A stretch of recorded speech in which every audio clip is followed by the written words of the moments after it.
নবী মোর পরশমণি, নবী মোর সোনার কণি, নবী নাম জপে যেজন সেই তো দো জাহানের দনি।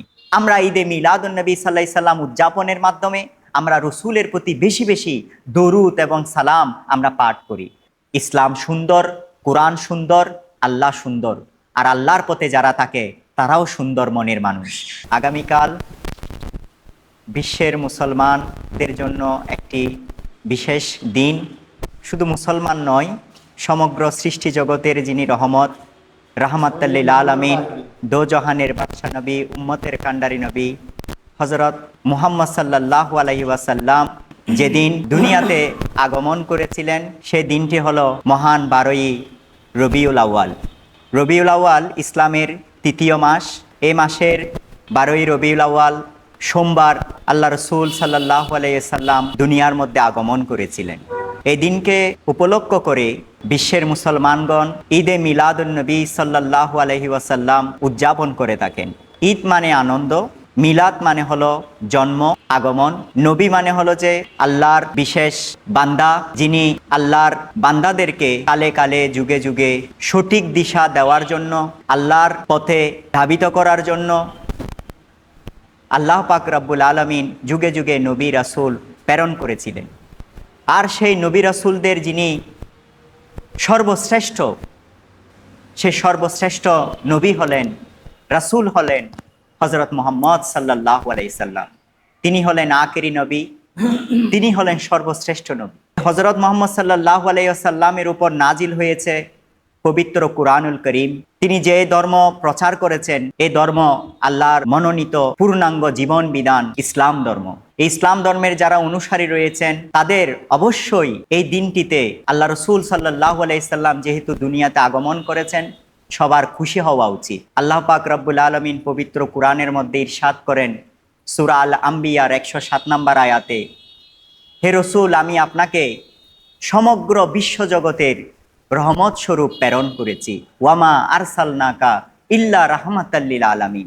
এবং সূরা ইউনূসের 58 নম্বর আয়াতে আল্লাহ পাক রব্বুল আলামিন বলেন, যাতে আল্লাহর অনুগ্রহ এবং রহমতে আমরা যেন আনন্দিত হই। মুফাসসিরে কেরামগণ এখানে রহমত বলতে প্রিয় নবী হযরত মুহাম্মদ সাল্লাল্লাহু আলাইহি সাল্লামকে বুঝিয়েছেন।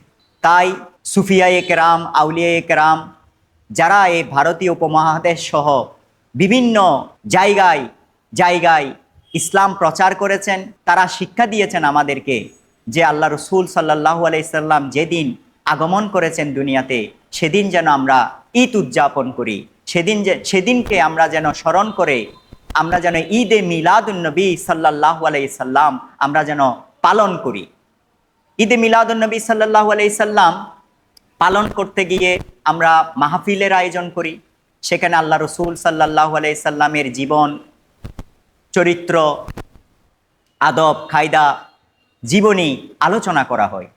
সেখানে কোরআন থেকে আলোচনা করা হয়, হাদিস থেকে আলোচনা করা হয়। আল্লাহর যে সঠিক দিশা, আল্লাহকে পাওয়ার জন্য যে সঠিক পথ, যে ইবাদত, যে রিয়াজত, যে সাধনা, উত্তম চরিত্র, উত্তম গুণাবলী কিভাবে হাসিল করা যায়, কিভাবে আত্মিকভাবে বাহ্যিকভাবে পরিশুদ্ধি অর্জন করা যায়, কিভাবে দুনিয়াবী জীবন, পারিবারিক জীবন, সামাজিক জীবন, রাষ্ট্রীয় জীবন আল্লাহ রসুল সাল্লাল্লাহু আলাইহি সাল্লাম যেভাবে আমাদেরকে শিক্ষা দিয়েছেন, সেই শিক্ষাগুলো আলোচনা করা হয়, যা ঈদে মিলাদুন্নবী সাল্লাল্লাহু আলাইহি সাল্লামের উদযাপনের মাধ্যমে আমরা জানতে পারি। আল্লাহ পাক রব্বুল আলামিন কুরআনের মধ্যে ইরশাদ করেন, ইন্নাল্লাহা ওয়া মালাইকাতাহু ইউসাল্লুনা আলান নবী ইয়া আইয়ুহাল্লাযীনা আমানু সাল্লু আলাইহি ওয়া সাল্লিমু তাসলিমা।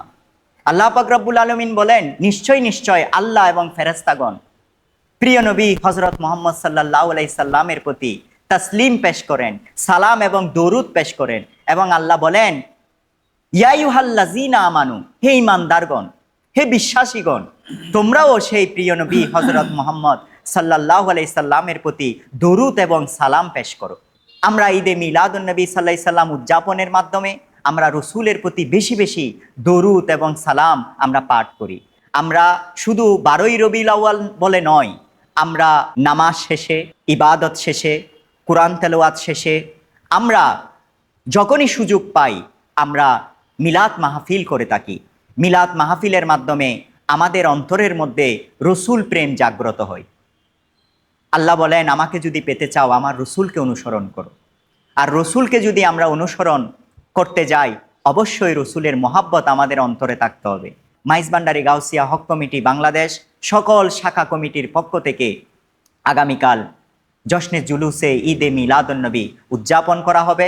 ঈদে মিলাদুন্নবীতে তাবাররুক বিতরণ করা হয়, খাবার বিতরণ করা হয়, সভা সেমিনার করা হয় এবং এরই মাধ্যমে বিভিন্ন ধরনের কর্মসূচি আমরা হাতে নিতে পারি। ইসলাম সুন্দর, কোরআন সুন্দর, আল্লাহ সুন্দর, আর আল্লাহর পথে যারা থাকে তারাও সুন্দর মনের মানুষ। পরিশেষে বলতে চাই নজরুলের বাসায়, নবী মোর পরশমণি, নবী মোর সোনার কণি, নবী নাম জপে যেজন সেই তো দো জাহানের দনি, নবী মোর নোরে কোদা তার তরে সকল পয়দা, আদমের কলবেতে তারই নূরের রোশিনী। আমরা যেন সেই রসুলের নূরের রোশিনী নিজের অন্তরে ধারণ করে আলোকিত মানুষ হতে পারি এবং মানব কল্যাণে নিজেকে নিয়োজিত রাখতে পারি এবং রসুলের প্রেম আমরা যেন অর্জন করতে পারি এবং আমরা যেন আদর্শ মানুষ হিসেবে উন্নয়নমূলক কর্মকাণ্ডে নিজেকে নিয়োজিত রাখতে পারি।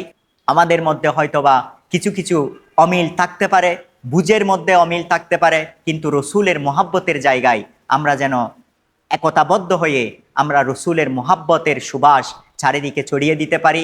আল্লাহ রসুলের দেখানো পথে আমরা যেন চলতে পারি, কোরআন যেন আমরা অনুসরণ করে আমরা চলতে পারি, আমরা যেন ইসলামকে সুন্দর ধর্ম হিসেবে, মানবতার ধর্ম হিসেবে এবং আল্লাহর পূর্ণাঙ্গ জীবন বিধান হিসেবে আমরা আত্মপ্রকাশ করতে পারি, প্রচার প্রসার করতে পারি। আসুন আমরা সবাই মিলে সেই কাজই করি।